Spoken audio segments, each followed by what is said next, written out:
You're listening to the Quint's podcast.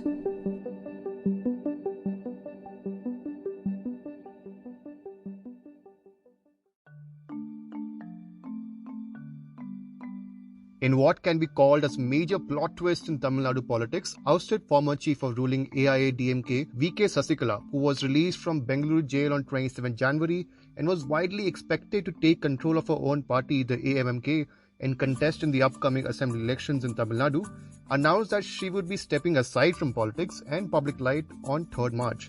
In a press release issued last evening, Sasikala, the closest aide to the late former Chief Minister Jayalalithaa, asked supporters of AIADMK to stand united and fight against the DMK in the assembly elections slated to take place on 6 April. In her statement, she said, and I quote, "All true followers of Jayalalithaa need to act with wisdom to ensure the DMK, that Amma, identified as our common enemy, is kept out of power. While her exit may help the AIADMK in the polls, it has certainly given a jolt to her nephew, T.T. Dinakaran, whose party AMMK is also contesting in the elections. The surprise move comes as the central leadership of the BJP, which is allied with the AIADMK in the poll-bound state, has been mounting pressure on the AIADMK to work with Sasikala and the AMMK as well. So in today's episode, we'll discuss in detail who Sasikala is, her exit from politics, what it means for AIADMK, the AMK, and how will this move affect the upcoming elections. For today's episode, I spoke to Sumant Raman, who is a senior journalist and political analyst, and also to Nicola Henry, South Bureau Chief for the Quint. You're tuned in to The Big Story, the podcast where we dissect the headline-making news for you, and I'm your host, Amma.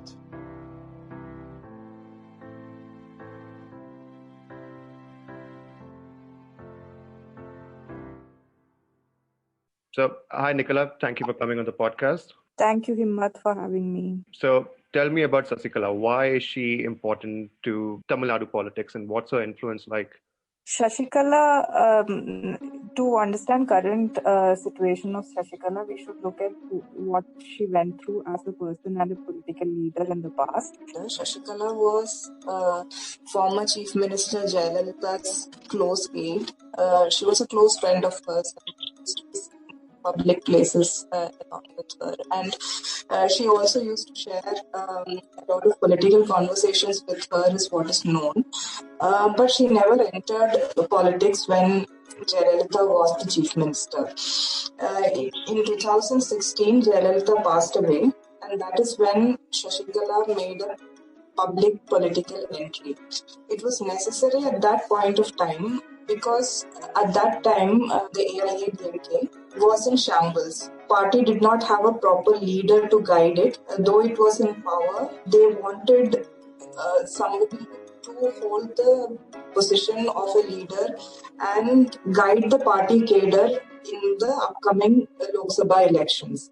So what Shashikala did was to take up the mantle at that time. But there were infightings within the AIADMK, and the current Chief Minister Edapadi K. Palaniswamy, the current Chief Minister Edapadi K. Palaniswamy and his aide O. Paneerselvam conspired against her and decided to oust her from the party itself. Can you talk about the atmosphere that the AIADMK presented or put in place to oust her as well? Yeah, so EPS and OPS are two characters who we should always keep in mind while talking about Shashikala. So they were strong political leaders, and they still are strong political leaders within the AIADMK. EPS is Edapadi K. Palaniswamy, who is the current Chief Minister of Tamil Nadu, and O. Paneerselvam is OPS, who was the former Chief Minister of Tamil Nadu, but is a close aide of EPS. So while during the faction feuds within the AIADMK after the demise of Jayalalithaa, EPS and OPS were on two separate and opposing factions. But when it came to Shashikala being ousted, they came together and decided to make her step down because they felt that she is going to usurp the power and the cadre which is there at the party to her own advantage and to her family's advantage. So EPS led something called the Dharma Yuddham. He said that this this is a righteous war against Sasikala because she does not follow the ideals of Jayalalithaa, and that she is only a developer in the party. Okay.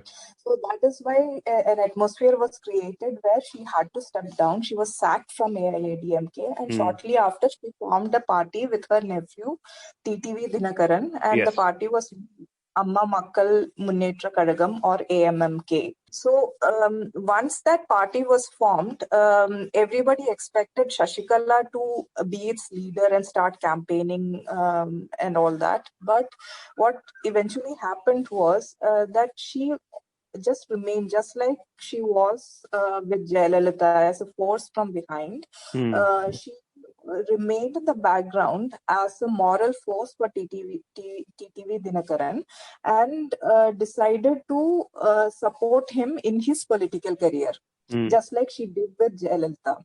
Can you talk about her arrest? What led to her arrest as well? So Jayalalithaa and Sasikala were implicated in a disproportionate assets case, but soon after Jayalalithaa died, this case was resurrected, and Sasikala, who has been pleading in different courts for her acquittal, did not win a case in Supreme Court, and she was convicted in the disproportionate assets case. So that is when she was sent to the prison in 2017. Okay, so how long was her imprisonment for? Because I believe that she got an early release, right? Yeah, her imprisonment was for 4 years, and it is interesting because though she had founded a party and supported TTV Dinakaran, she could not enjoy anything which came with the successful launch of a party because she was incarcerated for 4 years, and TTV Dinakaran himself did not take the activities of the party, even though he was making only a few statements here and there about the party. The political prospects of AMMK did not seem very real till Sasikala got released from the prison in 2021. Yeah, she got released in January 2021. I think 27 January is, I think, the exact date, I believe. 27 January 2021. Yeah. What was her release like? Because there were a lot of reports as well that she did that. She did like a long 23-hour journey from the Bangalore jail all the way to Tamil Nadu, and she was met with a lot of processions as well, and a lot of cheer and celebrations. So what was that her coming home like after 4 years almost? The moment Sasikala was released, there was a political moment in Tamil Nadu which reverberated all the way from Bangalore to Tamil Nadu and Chennai. That was because once she exited the prison, she traveled in a car with an AIADMK flag. Now, Sasikala doesn't have the right over the AIADMK flag because she no longer the General Secretary of AIADMK, and she had already founded her own party, and the party had won one seat as well. But she used the AIADMK flag to convey a political statement that she's very much there and that she belongs to the AIADMK family and that she may contest along with AIADMK in the 2021 assembly elections. So the moment she stepped out of prison, she just by a simple gesture of getting into a car, literally just getting into a car, that she made that simple gesture.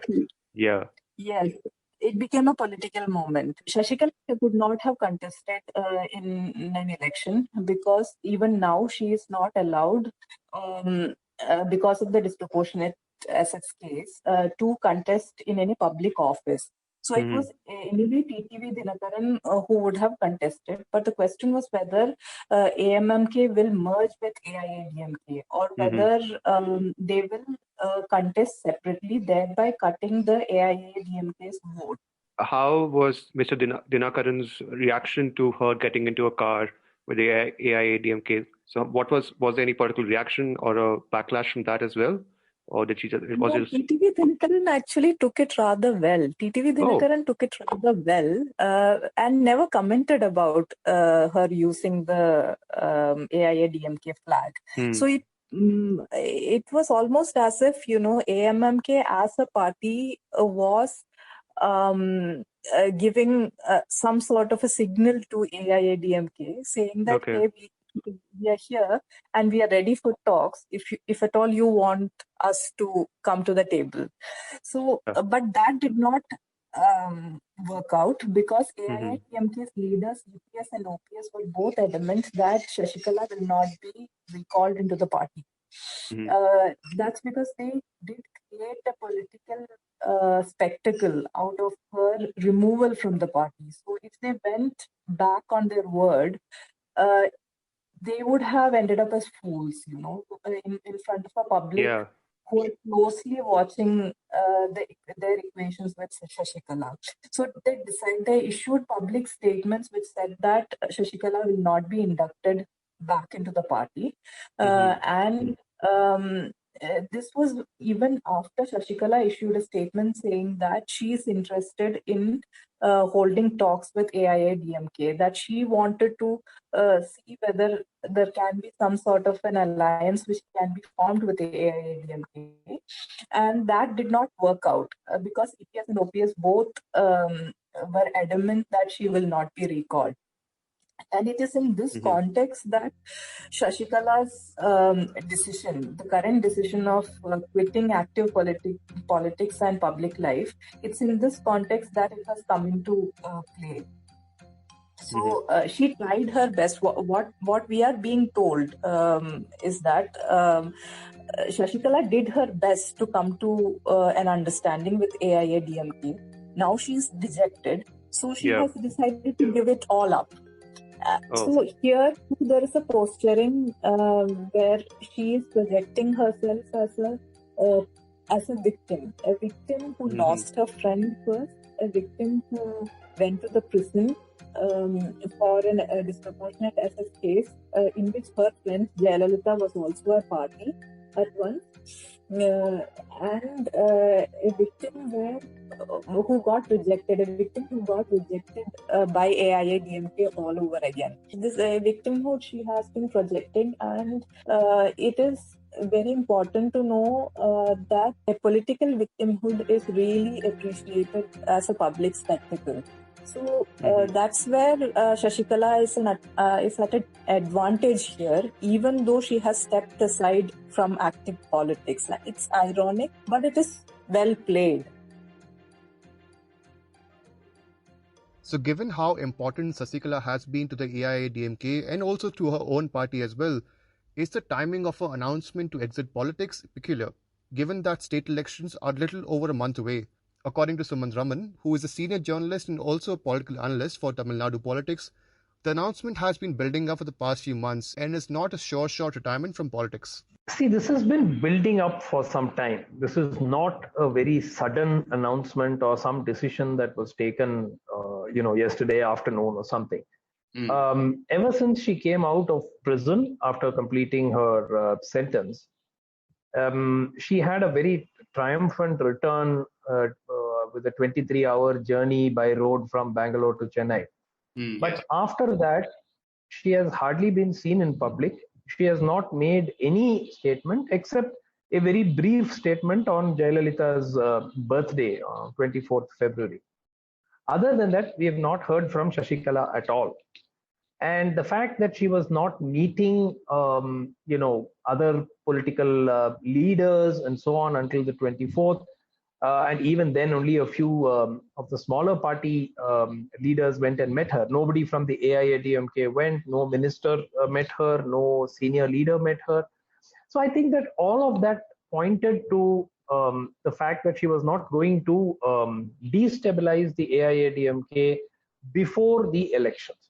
Now, even this decision of hers, I see, is a conditional decision. I don't think it is a permanent retirement from politics. She uses the term, I will step aside. She has not said she is retiring from politics. In Tamil, the two are different words. And basically, my expectation is she would, weigh the pros and cons after the elections are over, and then take a call. If the AIADMK wins, then the possibility of her comeback from her are very remote. But if the AIADMK loses, then obviously, all bets are off, and you could see her come back. But this was not a sudden decision. There's been pressure mounting on her, most likely from the BJP, for the last at least a couple of months. Now for her nephew, TT Dinakaran, Sasikala's announcement came as an obvious shock because minutes after Sasikala decided to quit, he told the media outside her residence that he did not agree with her decision. He said, and I quote, "I tried to speak to her and convince her. I told her this is unnecessary now and requested her to remain in politics. I delayed the release of her statement for about 30 minutes, but I cannot stop her from taking a personal decision, can I?" Mr. Dinakaran further stated that her exit may be a move to call for unity between the AIADMK and his own party, the AMMK, stating, and I quote, "She, Sasikala, could be thinking that the party is not united right now and that she'll step aside for the time being if it helps to unite everyone." According to Mr. Raman, Sasikala's absence will cost AMMK some supporters since the party is now missing the crucial Sasikala factor. Well, for the AMMK, now one expects that many of the second-rung leaders of the party would probably head towards the AIADMK, and those who have irreconcilable differences may trot over to the DMK. So that is something that is likely to happen. But I think for Mr. Dinakaran, he is now in a very difficult situation because, see, for whatever it is worth, Mrs. Sasikala was the moving force behind the AMMK, because Mr. Dinakaran was not even a member of the AIADMK when Ms. Jayalalithaa died. He had been expelled long ago, and he had nothing to do with the party, and she made sure that he had nothing to do with the party as long as she was alive. So this whole issue of Mr. Dinakaran coming back to the AIADMK only started after the death of Jayalalithaa. So for him, without Sasikala, to just go and say, vote for me, I am the AIADMK, I mean, it will not wash at all with the people. So he is now in a very difficult situation. And the only thing that really surprised me was that he was not in the loop, it seems, as to her sudden decision. Because he was talking vaguely of a possibility of an alliance with the AIADMK for the election. But I don't think he quite foresaw or was fully in the loop that yesterday his aunt was going to announce her exit from the political scene, at least for now. So he is in a very difficult spot now. And what happens to him will be very interesting to watch. But what does her exit mean for the opposition, the DMK, who were hoping to benefit from the power tussle between AIADMK and AMMK? Well, a source in the party told the Quint that the DMK was shocked by the announcement and further stated, and I quote, "One of the key factors that we had in mind while strategically planning our election campaigns was the Sasikala factor. We are confident that the DMK has a great chance at winning this election, but this factor gave us some leverage. But our credibility and our relationship with our alliance parties will help us win anyway." According to Mr. Raman, Sasikala's exit has turned the state elections on its head and will certainly impact the vote bank in South Tamil Nadu. There are two broad impacts politically. One is the actual vote numbers. So Sasikala and Dinakaran, the AMMK factions, they together, they have a vote share of around 4 to 5%. Now, people could argue it's 3%, somebody could say it's 7%, but generally around the 5% mark. But the importance of that 5% is that it is concentrated in southern Tamil Nadu. The southern part of the state is where the AIADMK definitely, or rather desperately, needs to do well in this election if it needs to retain power. The south and the west, of course, is the AIADMK stronghold. And last time they won 47 out of the 59 seats in that belt. That is why they won the election in 2016. But they also need the south. So in the south, in about at least 20 constituencies, AMMK could easily end up with 10% plus vote. That could mean the difference between victory and defeat. So that would now switch, that vote would now switch to the unified, to the AIADMK. So that's a huge plus for them. But more importantly, from the perception battle, in the run-up look, a couple of months ago, people were saying that this is a foregone conclusion. The DMK is going to sweep this poll. The question is, how big is the margin going to be? Yes. In just 2 months, this election seems to have, turned on its head now. And with the unification of the AIADMK vote bank, as it were, with them more or less having got their alliance in place, with the confusion which at this moment still reigns vis-a-vis the DMK Congress alliance, this election now looks absolutely open, and this is looking like a tight race. The personal popularity of the Chief Minister as well. So the perception is also an important factor. It's not just that 5% vote alone is going to make a huge impact. It's also the perception that the AIADMK is now together and they're taking on the DMK front. So it is very significant as far as Mr. EPS is concerned. As Mr. Raman said, the perception of the AIADMK as unified is significant to put a fight against the DMK, which does bring up the question, is an alliance actually possible between the two factions? On 2nd March, when Mr. Dinakaran was asked if he was okay to be in an alliance with the AIADMK and the BJP to defeat the DMK, he said, and I quote, "We will accept anyone who accepts our leadership. Any party that opposes DMK and does not want the DMK to come to power can come to our leadership and we will hold talks with them." However, according to Mr. Raman, the AIADMK has made it very clear that they do not want Mr. Dinakaran in the party, and the issue of alliance revolves around his role. Look, if you ask me this question, the AMMK minus Mr. Dinakaran, I would have said most certainly. I mean, there would be a merger like tomorrow. There's no problem at all. Okay. The issue is what is to be done about Mr. Dinakaran. So the AIADMK is very clear that they do not want him in the party. And, but without Mr. Dinakaran, the AIADMK has no problems with almost everybody else in the AMMK. So the issue has to be looked at in two ways.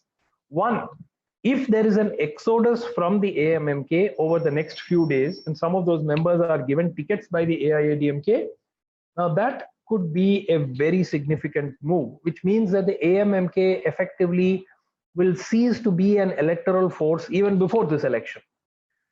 If Mr. Dinakaran is able to keep his flock together for the next 10 days, then it becomes interesting, because then it means that the AMMK still exists. I mean, not just on paper, but whether they will have an impact in terms of vote share is different, but at least there will be a rump of a party which is able to contest the polls.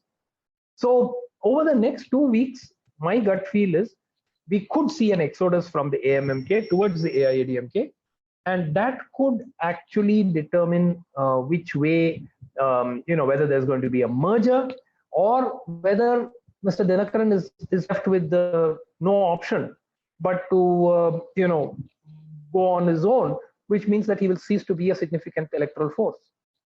Now, Sasikala's exit has certainly made every party sit up straight and reevaluate their political strategies for the upcoming elections. If the AIADMK and the BJP win, Sasikala's self-imposed political sabbatical may extend longer, and she would need to sit at the sidelines for a few more years to make her next move. I discussed with Mr. Raman if her exit was a calculated move or a very big gamble. About 2 months ago, a very close aide of Sasikala, somebody who was very closely associated with her for long, came and gave me a piece of information. He said, I will assure you that she is not going to be in active politics until the elections. Now, I actually said that out on a couple of television debates, that she is not going to be in active politics. And then her return from Bangalore with the whole lot of political fanfare changed everything. Everybody said, yes, oh, she's back and she's going to be a big force. So a lot of us felt that maybe the information that was communicated to us was not quite accurate. But it seems to have been in hindsight. Look, there are, 700 crores, 800 crores worth of assets that have been seized by the IT, ED, etc. And cases are still in progress against her and Mr. Dinakaran. So, the leverage of the center in pushing those cases is something that could have been one of the factors that she may have considered while taking this decision. My gut feel is if the AIADMK alliance wins this election and the AIADMK is back in power, then I honestly don't see a way back for her. Because mind you, she's also nearing 70. Now, if the DMK comes to power and the AIADMK suffers a bad defeat, then yes, there could be an outside chance that she could stake a claim again. But the big problem for her, even in that scenario, is that she is not a mass leader. So she cannot, swing 50 constituencies on the strength of her own charisma or whatever. And she is still intensely disliked by many, especially women, who hold her somehow morally responsible for not taking care of Jayalalithaa in her last days and so on. So I think that there is a lot of anger against her still. So I can't see her emerging as a huge charismatic leader, but stranger things have happened. But if the AIADMK alliance wins the election, I honestly can't see a way for her back. If you like listening to this episode, please subscribe to The Big Story for episodic updates. We're available on Apple, Google Podcasts, Spotify, JioSaavn, and most of the other popular podcast streaming platforms. For other podcasts, please log on to the Quint website, and for any feedback, please shoot an email to podcast@thequint.com.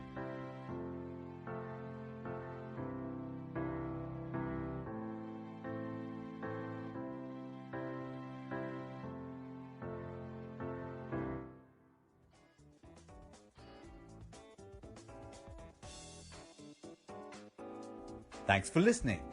Log on to the Quint website and check out our other podcasts.